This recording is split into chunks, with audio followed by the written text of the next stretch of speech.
This is another episode of Behind the Facemask with your host, lifetime Longhorn Alex Okafor, and today we got Texas safety Andrew Mukuba. Appreciate you for joining us, brother. Appreciate you for having me, man. Yes, sir.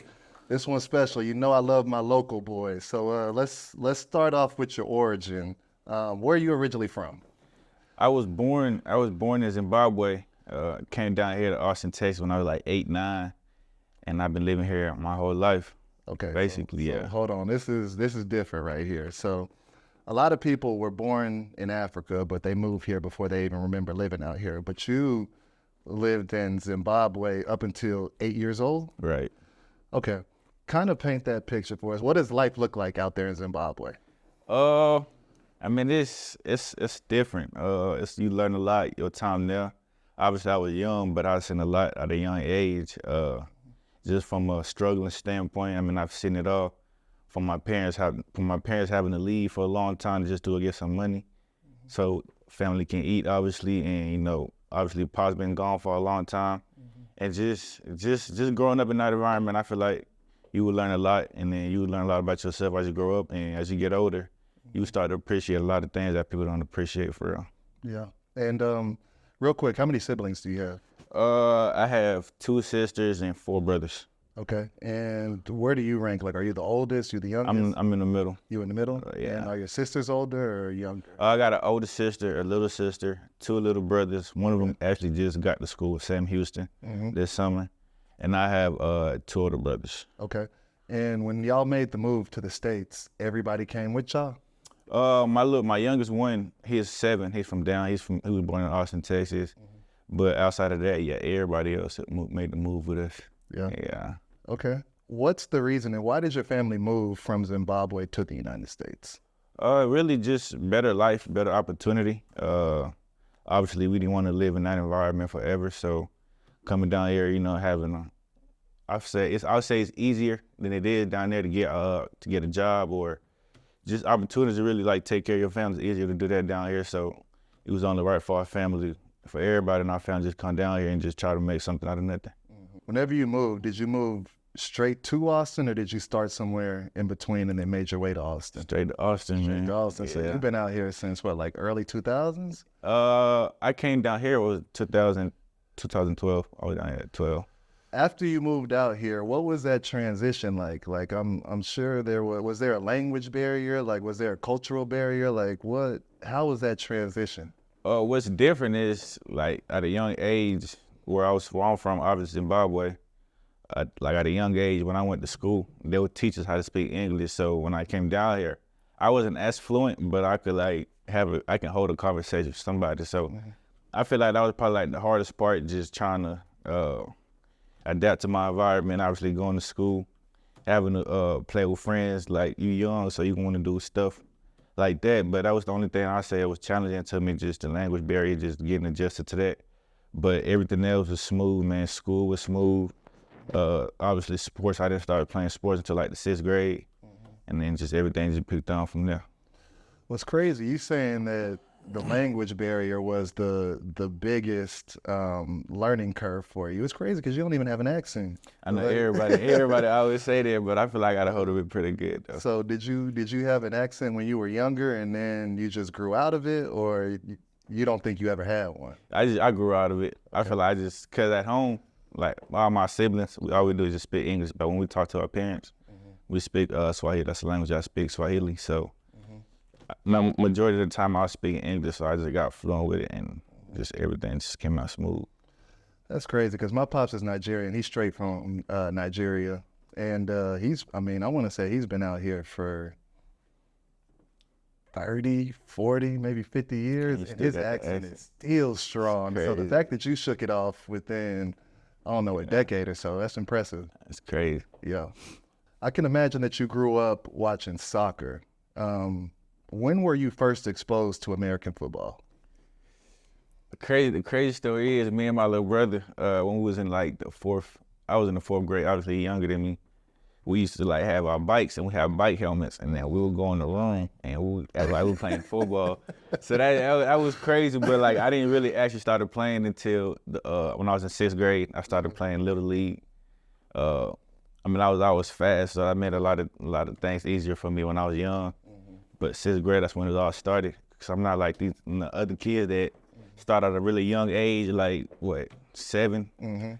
So me, I was different. It was different for me. So I feel like I picked up on it pretty well. When you were living in Zimbabwe, did you even get to watch American football at all? Like, whenever you moved out here, was it a completely like brand new different sport for you? Yeah, completely brand new different sport for me.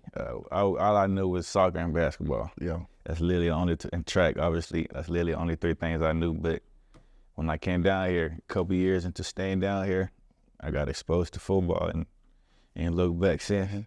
In your opinion, at what age did you realize that you were much better than everybody else on the football field? I'd say my 2nd year playing. Okay.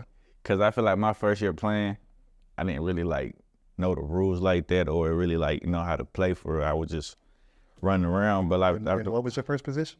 I was playing running back. Okay. Running back. Just running around. And then my 2nd year, I was playing running back and safety. I've always played safety my whole life.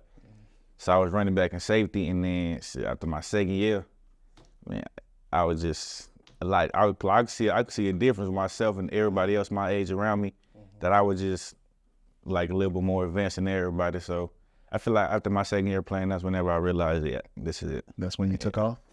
Yes, sir. So let's kind of transition into your recruitment. So what schools recruited you? What 3 schools were highest on your list, and why did you initially choose Clemson? Crazy, because coming out of high school, I had 40 plus offers. I was a number 7 safety in Texas, but obviously you can't go to every school, so I had narrowed it down to a top 12, and then it came down to the top 3, which was LSU, Texas, and Clemson. But the crazy that is, people don't even know this, but at one point during my junior year, I was a silent commit to LSU. Hold on. So you signed the letter of intent to LSU? No, I didn't Okay, sign. but you verbally committed to it. Yeah, I just verbally committed to LSU for a little minute. And then Coach Venables, when he was at Clemson, my dog, man, every time, like, our relationship was just different, like, because my recruitment picked up during COVID, so I couldn't really visit schools. I never been to Clemson ever a day in my life. So we used to always be on the phone all the time, chopping it up. My dog, we sit on the phone for like 3 hours, 4 hours. And then Texas was also recruiting me, but like in that span, I feel like, well, I knew that was gonna happen, but the coach was gonna get fired, so a new staff was gonna come in. So I didn't want to run into that situation to where. Okay, hold on. Not to interrupt, but we got to stop you right there. You said that while you were getting recruited by Texas, you knew that the head coach at the time was gonna get fired. Yeah. So you're like, okay, let that cycle out, and then I might consider later. Yeah, everybody knew he was gonna get fired, but I didn't want to go in a situation to where coaches that recruited me leaving and a whole new coaching staff that I ain't even know who it was or talk to coming in and having to rebuild the relationship all over again. So I didn't feel like that was really necessary and that wasn't right. But just talking to Venables and talking to him all the time, I made a decision to go to Clemson, and that was probably one of the best decisions I ever made. Yeah, for sure. No, that's interesting. That's good insight. It's interesting hearing you say that you kind of knew the direction Texas was going, and you knew there'd be some big changes coming soon, so you kind of wanted to stay clear of that. Right. That's smart. I've never heard that, but that's a good move by you. You get to Clemson, and you have a monster freshman year. I think you earned freshman All-American honors. You followed that up with 2 more outstanding seasons, and then you decided to hit the transfer portal and committed to Texas. First of all, why did you decide to leave? I would say my freshman year, obviously I was the man, freshman All-American, ACC Defensive Rookie of the Year, 3rd team All-ACC as a freshman. All these accolades, I was getting honors of accolades I ain't even ever heard of. So it was like shocking to me. But my sophomore year, I feel like my sophomore year was kind of rough. I was just going through a lot of things my sophomore year. Didn't play my best football, and I feel like that impacted me a lot. But then I doubled back my junior year.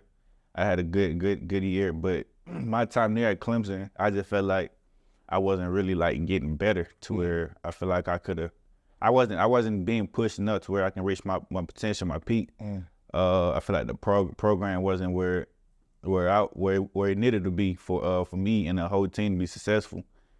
So I feel like after my junior year, it was always the same thing. So I feel like after that, it was on the right for me to transfer. And Texas was one of the schools that I was definitely looking at. And then it was Texas and Oregon I was really looking at.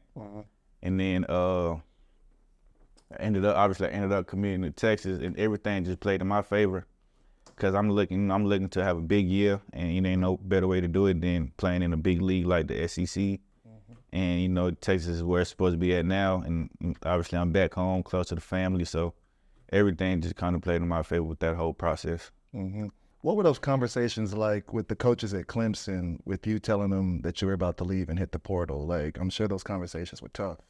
Yeah, I mean, obviously no coach want to hear one of their players about to leave for whatever reason. But I felt like it was a conversation that needed to be had, just because this is my future, and this is something that's going to affect me. But I don't really think they really seen it from that perspective. But I mean, I understand that coaches, they obviously want me to stay there and help them win ball games and do all that other cool stuff. But I feel like it was time for me to make a decision for myself, which I felt like, which I know was best for me. So I mean, at the end of the day, they were understanding, and they obviously supported me through the whole thing. I mean, I still got a relationship with this coach. It ain't like no bad blood or anything. Yeah. Absolutely. Kind of moving on to Texas, what are some of your first impressions of Coach Sark? Really stand-up guy. I can tell he care a lot about his players, and I can tell he care about where this program's heading and how he directing this program. Obviously talking to my boy Jade, obviously he on the team, talking to him, before I came, he kind of gave me an insight of what kind of person Sark was. He's just like a father figure to those guys. So everything just checked the box with him, and I feel like that's the coach I wanted to play for. And you mentioned Jade, which I love Jade, local boy from Pflugerville, same city. Did y'all have a relationship in high school? Yeah, I've been on Jade for a little minute now, since like my 8th grade. Gotcha. And was it a situation where y'all stayed in touch over the years, or was it just a situation where, whenever it was time for you to hit the portal, it's like, oh, let me hit up my dog Jade at Texas, see what it's looking like down there? Now, I've always been in touch with Jade. Obviously, we train with the same trainer, Bam, Bernard Blake, we call him Bam. And every time I would come down here, when I was at Clemson train, Jade would be around with train. I go kick it with Jade. He like one of my best friends for real. So I'll kick it with him most of the time after the game. I try to watch that game, but if I don't, I'll go watch the highlights and then call him and just chop it up and just talk. If he ain't make a play, I'm try to clown him for that. But that's my boy. But yeah, I talked to him over during the whole process, and I've been talking to him for a little minute, so he kind of understood me and where I was coming from with everything. Yeah, Jade's good people. I'm glad he was able to get you out here. Yeah. So in your opinion, what are some of your biggest strengths as a player? As a player, I say I feel like I'm good in coverage. I know how to take the proper tackles. I say I know how to communicate when I'm out there. I say I'm a ball hawk, and I feel like I'm just a field general when I'm out there. I love that, and we need that. Last year, Texas hires Coach Jamal Finner, and for the people that don't know, that was your head coach down there at LBJ while you were in high school. Right. What has it been like having him on campus?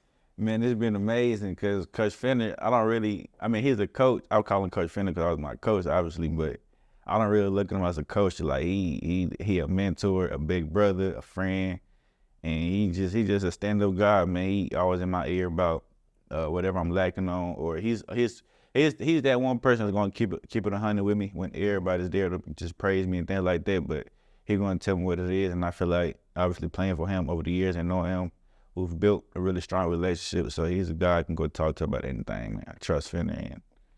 And did Coach Finner, did he play a big part in getting you here to Texas? No, not really. I mean, just thinking that, just knowing that he was my high school coach, him being here, obviously played a role because he a mentor to me, so I got somebody close to me that's gonna be in the same building as me. So that kind of played a role into it, but I ain't really talked to him as much during the process. Mm-hmm. So heading into the 2024 season, what are you going to bring to this Texas football team? I'm gonna bring a lot of energy, a winning mentality in the back end. I'm gonna bring a lot of swagger, and just playmaking ability. I feel like that's what I do best. And then just being in a room with a lot of younger players, I feel like they can feed off of that. And all I can do is just give them the knowledge in the game, and hope they take that and apply it to their game. And hopefully, as a unit, we all go out there and ball. Yeah. I know a lot of fans, including myself, are excited about the secondary this upcoming season, and I know you're one of the major reasons why we're excited. So we're looking forward to a big season, and we're glad that you're back here in the hometown. Yeah, man, it's gonna be fun, man. It's been a lot of guys in that back end working, man. That's all I can tell you. We've been working. It's gonna be some new dudes. You're gonna see some people that's been there balling. So, yeah, we coming along. We working. If you had to pick, besides yourself, if you had to pick a breakout player in the secondary, who would you name? Breakout player. Or just somebody that you think is going to surprise some people this season? Surprise some people. Mm-hmm. I gotta go with my boy Michael Taft. Okay. Michael Taft. I feel like he's always been slept on. He's a sleeper, but I feel like he's gonna have a big year that's gonna surprise people. Yeah. Michael Taft. No, we've had Taft on the podcast. Okay. You know, I got to get my local boy. But I'll also say number 5, Manny Malik. Okay. I feel like he gonna surprise a lot of people too. Yeah, he been in there working, so I'm excited to see what he gonna do whenever the lights cut on. Well, those are a couple names to look out for. Facts. Well, cool. I appreciate you joining us. Appreciate you for having me, man. Yeah. That's another episode of Behind the Facemask. Andrew Mukuba, we're looking forward to this season. Yes, sir, man. Let's do it.